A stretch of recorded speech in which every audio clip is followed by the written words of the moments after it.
बच्चों, हमने क्रिया के भेद इस टॉपिक को शुरुआत की है और उसमें से जो मुख्य भेद है सकर्मक आकर्मक वो हमने देखे हैं। इसके अलावा भी बच्चों क्रिया के अन्य 3 भेद है। उसमें से पहला यानी संयुक्त क्रिया वो भी कल हमने देखा है।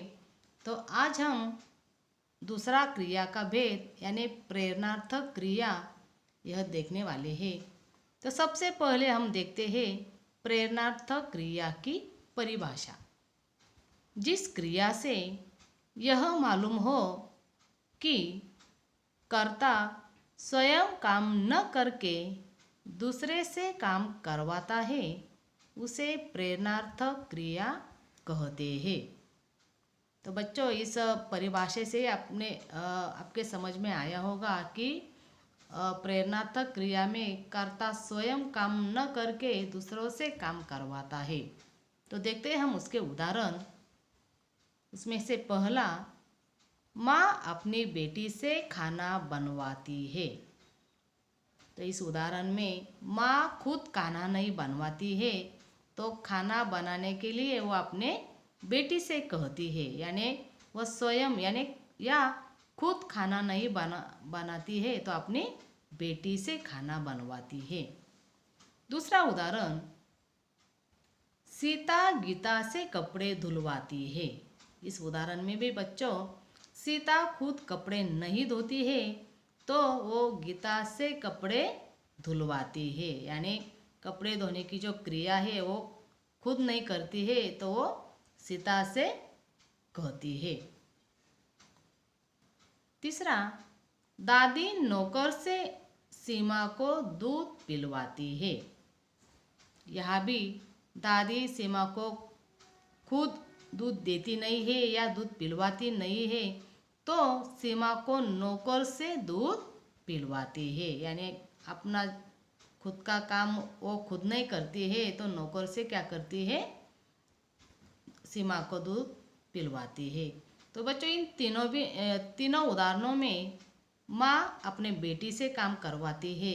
दूसरे उदाहरण में सीता गीता से काम करवाती है और तीसरे उदाहरण में दादी नौकर से काम करवाती है।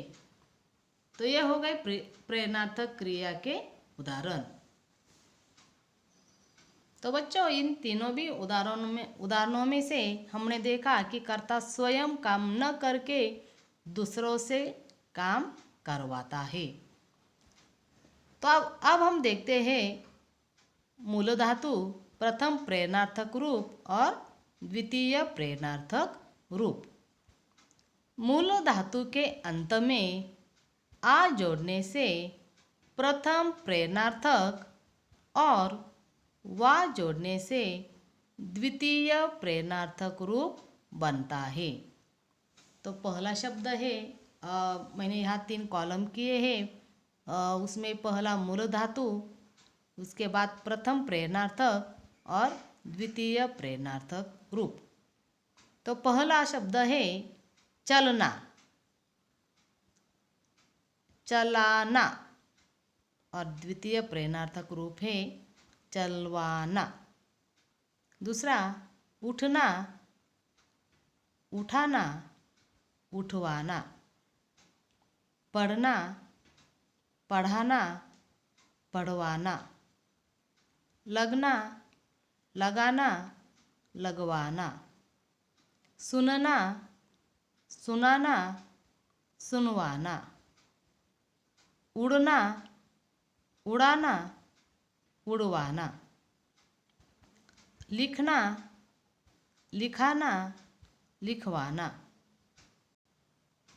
तो बच्चों ये जो प्रथम प्रेरणार्थक रूप और द्वितीय प्रेरणार्थक रूप हमने तो वैसे 7th स्टैंडर्ड में भी इसे देखा है, पढ़ा है। तो कल हमने संयुक्त क्रिया को शुरुआत की है, यानी क्रिया के अन्य भेद में से वो पहला है संयुक्त क्रिया। तो उसके ही नीचे कंटिन्यू आज प्रेरणार्थक क्रिया कंटिन्यू करने की, उसकी परिभाषा लिखने की, या मैंने जो उदाहरण दिए हैं वो उदाहरण भी लिखने के, और या मैंने 3 कॉलम में मूल धातु, प्रथम प्रेरणार्थक रूप और द्वितीय प्रेरणार्थक रूप, यह भी मैंने यहाँ लिख के दिए हैं आप लोगों को। तो ये सब आपने नोटबुक में लिख लेने का।